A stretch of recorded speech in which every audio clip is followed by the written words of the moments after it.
Takže já jsem Korda a moje nejoblíbenější cesta, jak se dostat do wrist mountu, je přes cheese whip. A to vás teď naučím.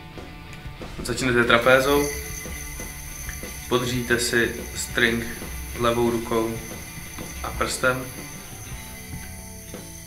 Pravou rukou hodíte slack a chytíte ho na dlaň, jak můžete vidět.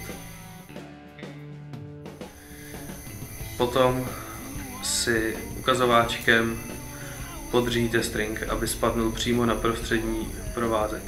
A pokud se chcete dostat pryč z wrist mountu, tak dáte prst na tenhle provázek, přehoupnete se doprostřed a jojo musíte dostat na provázek, který je k vám nejblíž. A pak už jenom stačí vyndat pravou ruku z botanice.